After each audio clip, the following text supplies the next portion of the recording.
بسم اللہ الرحمن الرحیم۔ السلام علیکم معزز خواتین و حضرات۔ حضرت امام مالک رحمۃ اللہ تعالیٰ علیہ کے فقہی مسلک کو مالکی مسلک کہتے ہیں۔ آپ کا نام مالک بن انس ہے۔ آپ امام مدینہ، امام اہل حجاز اور امام دارالحجرت کے لقب سے مشہور ہوئے۔ آپ 93 ہجری میں مدینہ منورہ میں پیدا ہوئے۔ آپ کا شمار محدثین فقہ اور عظیم محدثین میں ہوتا ہے۔ آپ نے حدیث و فقہ کا علم پہلے ربیع رائی پھر ابن حرمت سے حاصل کیا۔ ان کے اساتذہ میں امام ابن شہاب زہری اور دیگر 70 اساتذہ شامل ہیں۔ امام مالک رحمۃ اللہ تعالیٰ علیہ نے 17 برس کی عمر میں مدینہ میں درس و تدریس کی مسند سنبھال لی۔ آپ حدیث کے درس بڑے ادب و احترام سے دیا کرتے، غسل کرتے، صاف ستھرا لباس پہنتے، خوشبو لگاتے اور پھر درس کی مسند پر تشریف فرماتے۔ امام مالک بیک وقت حدیث اور فقہ کے امام تھے۔ آپ کے طرز فکر میں حدیث اور فقہ کا حسین امتزاج ملتا ہے، بلکہ یہ بھی بیان کیا جاتا ہے کہ امام مالک نے جب علم دین حاصل کرنے کا ارادہ کیا تو اس خواہش کا اظہار اپنی امی جان سے کیا اور ان سے علم حاصل کرنے کے لیے جانے کی اجازت مانگی۔ والدہ نے انہیں کپڑے پہنا کر تیار کیا، سر پر ٹوپی رکھی اور اس پر امامہ باندھا، پھر فرمایا اب جاؤ اور علم سیکھو۔ حصول علم کے بعد آپ نے درس و تدریس کا آغاز کیا اور اس حلقہ درس سے بڑے بڑے لوگ فیضیاب ہو کر نکلے، بلکہ جلال علم کا یہ عالم تھا کہ خلیفہ وقت بھی درس میں ایک معمولی شخص کی طرح شریک ہوتا۔ امام مالک صاحب کردار آدمی تھے، حق کے لیے ہر قسم کی مشکلات اٹھانے کے لیے تیار رہتے۔ امام مالک کا ایک مرتبہ خلیفہ وقت کے پاس جانا ہوا، پانی پینا چاہا تو ایک ایسے خوبصورت پیالے میں پانی لایا گیا جس پر چاندی کا حلقہ تھا۔ امام مالک رحمۃ اللہ تعالیٰ نے اس میں پانی پینے سے انکار کر دیا تو دوسرا پیالہ مٹی کا لایا گیا جس سے امام مالک رحمۃ اللہ تعالیٰ علیہ نے پانی پیا۔ ناظرین، امام مالک سیاسی معاملات میں بنو عباس کے حامی نہیں تھے، بلکہ ان کے مقابلے میں اہل بیت کی حمایت کی۔ اس لیے آپ کو حاکم مدینہ جعفر نے کوڑے لگوائے اور آپ کے کندھے اکھڑ گئے، لیکن آپ نے جبر کی بیعت اور جبر کی طلاق کو ماننے سے انکار کر دیا۔ حکومت مخالف ہو گئی، گرفتار ہوئے، تشہیر کے کوڑے مارے گئے، مگر کوڑے کی ہر ضرب پر جب تک زبان چلتی رہی یہی کہتے رہے، میں مالک بن انس فتویٰ دیتا ہوں کہ طلاق جبری حرام ہے، جبری طلاق نہیں ہوتی۔ امام مالک کا یہ مشہور فتویٰ ہے۔ یہ حاکم وقت کو پسند نہیں تھا، جس کے سبب امام صاحب کو بہت مشقت و اذیت کا سامنا کرنا پڑا۔ فتویٰ یہ تھا کہ اگر کسی شخص سے زبردستی یا ڈرا دھمکا کر قتل وغیرہ کا خوف دلا کر اس کی عورت سے طلاق حاصل کر لی جائے تو ایسی طلاق بالکل حق و ثواب اور جائز و صحیح ہے۔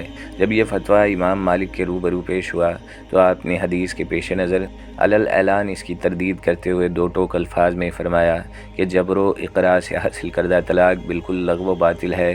ایسی متعلقہ عورت سے نکاح کرنا ویسے ہی حرام و ناجائز ہے جیسے کہ عام منکوحہ عورتوں سے شریعت نے حرام و ناجائز قرار دیا۔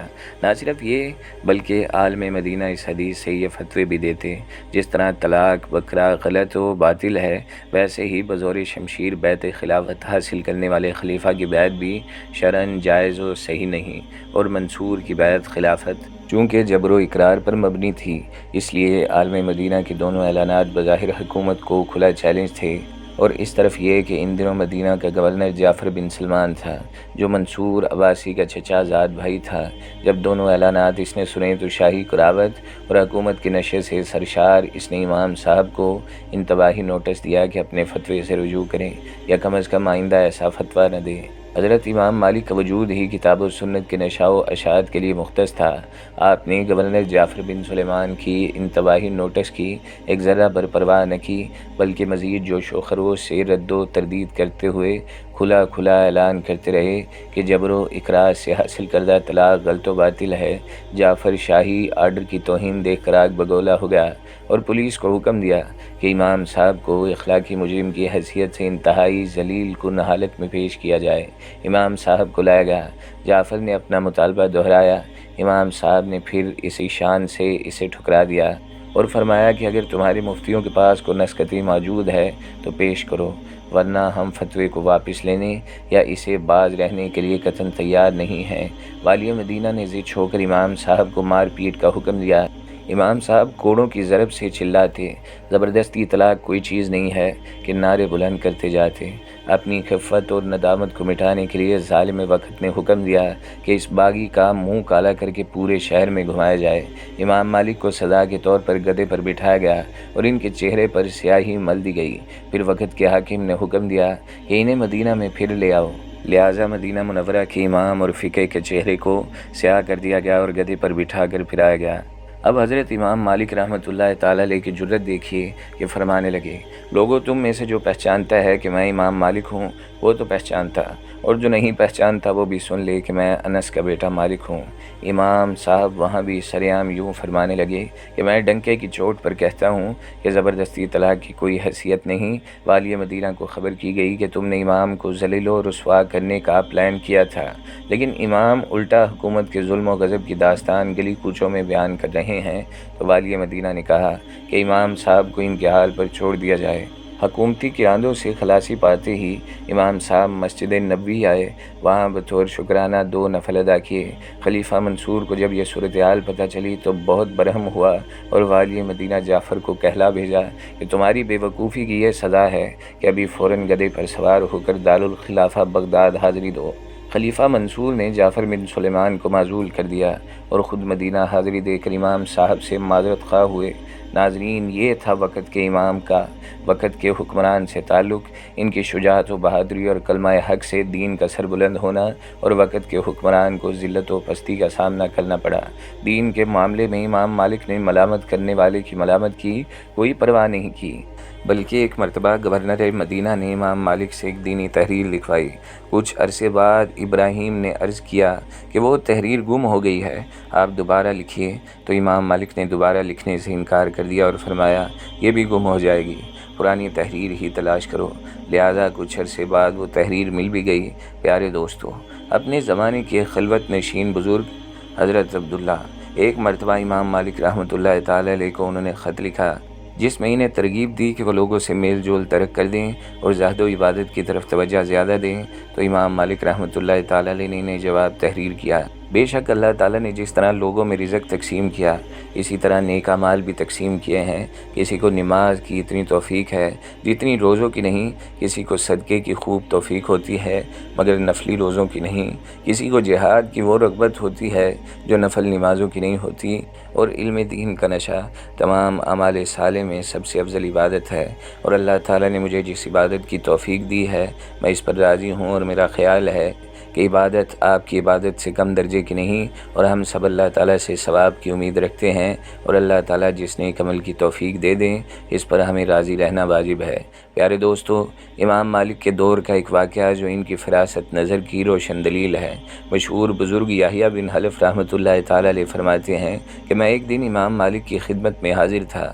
مجلس فقہ آراستہ تھی، لوگ مختلف شرعی مسائل دریافت کر رہے تھے اور امام بڑی محبت سے لوگوں کی الجھنوں کو دور فرما رہے تھے کہ اچانک ایک شخص لوگوں کے درمیان کھڑا ہو گیا اور کہنے لگا، امام، قرآن کے بارے میں آپ کا کیا خیال ہے؟ وہ مخلوق ہے یا غیر مخلوق؟ امام بڑے تحمل مزاج تھے، مگر اس شخص کا سوال سن کر خلاف عادت غضبناک ہو گئے۔ پھر نہایت تند و تیز لہجے میں فرمایا، اس ذلیل کو قتل کر ڈالو، اللہ کی قسم اس کے کلام سے بڑے فتنے پیدا ہوں گے۔ وہ شخص آپ کا جواب سن کر چلا گیا۔ اور حاضرین اس وقت امام کے قہر و نفرت میں رویے میں الفاظ کی اہمیت کو نہ سمجھ سکے۔ آپ کی وفات کے 38 سال بعد خلیفہ ہارون الرشید کے آخری دور میں فتنہ خلق قرآن نے سر اٹھایا، جب معتصم کے زمانہ خلافت میں معتزلہ کی تحریک اپنے عروج کو پہنچ گئی۔ علماء کی ایک بڑی تعداد مغلوب ہوئی اور امام احمد بن حنبل نے سخت اذیتیں برداشت کی۔ اس وقت ماضی کے جو لوگ زندہ تھے انہیں امام مالک بہت یاد آئے۔ اس مرد روشن ضمیر نے جو کچھ کہا تھا حرف بحرف پورا ہو کر رہا۔ یہی امام مالک کی وہ فراست نظر تھی جو آپ کو اللہ کی طرف سے بطور خاص عطا کی گئی تھی۔ رسول اللہ صلی اللہ تعالیٰ علیہ وآلہ وسلم نے فرمایا کہ قریب ہے کہ لوگ سواریوں اور اونٹوں پر لمبا سفر کر کے علم کی تلاش میں نکلیں گے تو مدینہ کے عالم سے بڑھ کر وہ کوئی عالم نہیں پائیں گے۔ امام مالک نے حدیث کے میدان میں بہت کام کیا، اور امام مالک رحمۃ اللہ تعالیٰ علیہ کا سب سے بڑا تصنیفی کارنامہ الموطا ہے، جو علم حدیث پر لکھی جانے والی پہلی کتاب ہے۔ اس کتاب کا ایک امتیاز یہ بھی ہے کہ اس کی تمام حدیث صحیح ہیں۔ کتب حدیث میں یہ مقام صرف صحیح بخاری اور صحیح مسلم کو حاصل ہے۔ آپ کی اس کتاب کو قبول عام حاصل ہوا۔ اس کی بے شمار شرحیں بھی لکھی گئی ہیں۔ امام مالک رحمۃ اللہ تعالیٰ علیہ نسبتاً دراز قد تھے، سر بڑا تھا، رنگ بھورا تھا، کان کچھ بڑے تھے، داڑھی گھنی تھی، مونچھیں رکھنے کی عادت تھی، لباس اچھا استعمال فرماتے، عمدہ خوشبو لگاتے اور فرماتے کہ تواضع تقویٰ اور دین میں ہونی چاہیے، نہ کہ ظاہری لباس میں۔ گوشت بھی مرغوب تھا اور پھلوں میں کیلا پسند کرتے، فرماتے کہ اس پھل پر مکھیاں نہیں بیٹھتی۔ گرمیوں میں وہ شربت پسند کرتے جس میں کھجور کا، اور سردیوں میں پانی میں شہد ملا کر بھی استعمال فرماتے۔ امام علی رحمۃ اللہ تعالیٰ علیہ جب طلباء سے کسی کو الوداع کہتے تو ان سے فرماتے، دیکھو اس علم کے بارے میں اللہ تعالیٰ سے ڈرتے رہنا، اسے ضائع نہ کرنا، اسے پھیلانا، اسے نہ چھپانا۔ امام علی رحمۃ اللہ تعالیٰ علیہ فرماتے ہیں، جو شخص یہ بات سمجھ لے گا کہ اس کی گفتگو بھی اس کے عمل میں داخل ہے، جس کی قیامت کے دن باز پرس ہوگی، تو اس کی گفتگو کم اور محتاط ہو جائے گی۔ آج کل مصر، سوڈان، اندلس، قطر، بحرین، طرابلس اور تیونس میں اس مسلک کی اکثریت ہے۔ امام صاحب کو فقہ کے ائمہ میں بلند مقام حاصل ہے۔ امام نسائی آپ کے مقام و مرتبے کے بارے میں فرماتے ہیں، میرے نزدیک تبع تابعین کی جماعت میں امام مالک سے زیادہ عظیم اور کوئی شخص نہیں، اور نہ ان سے بڑھ کر کوئی اور شخص حدیث سے مامون و معتبر ہے۔ امام مالک کے اساتذہ میں امام جعفر صادق، اور آپ کے ہم عصر دوستوں میں امام ابو حنیفہ، اور آپ کے شاگردوں میں امام شافعی کا نام نمایاں ہے۔ آپ کی کتاب موطا امام مالک حدیث کی مستند ترین کتابوں میں شامل ہے۔ حضرت شاہ ولی اللہ موطا کے بارے میں لکھتے ہیں، فقہ میں موطا امام مالک سے زیادہ کوئی مضبوط کتاب موجود نہیں ہے۔ موطا میں احادیث کی تعداد کے بارے میں کئی روایات ہیں، اور اس اختلاف کی وجہ سے کہ امام مالک نے اپنی روایت کی تحصیب اور تفہیم برابر جاری رکھی، لہٰذا مختلف اوقات میں احادیث کی تعداد مختلف رہیں۔ حضرت امام مالک کبھی مدینہ سے باہر نہیں نکلے۔ مدینہ میں ان کی درسگاہ علوم نبوی کی سب سے بڑی یونیورسٹی تھی۔ ان کے زمانے میں بڑے بڑے علماء نے ان سے اس علم کو سیکھا۔ اس طرح ان کے شاگردوں کے پاس سارے عالم اسلام سے لوگ آتے۔ امام مالک نے زیادہ تر زندگی مدینہ طیبہ میں گزاری، لیکن کبھی مدینہ طیبہ میں جوتے نہیں پہنے۔ ساری زندگی مدینہ طیبہ میں ننگے پاؤں رہے۔ جب مدینہ کی گلیوں سے گزرتے تو دیواروں سے لگ کر چلتے کہ کہیں غلطی سے پاؤں اس جگہ نہ لگ جائے جہاں سرکار دو عالم کا نالان مبارک لگا ہو۔ امام مالک کے پاس اعلیٰ نسل کی سواریاں اور اپنے وقت کے بہترین گھوڑے تھے، لیکن کبھی مدینہ کی حدود میں کسی سواری پر نہیں بیٹھے۔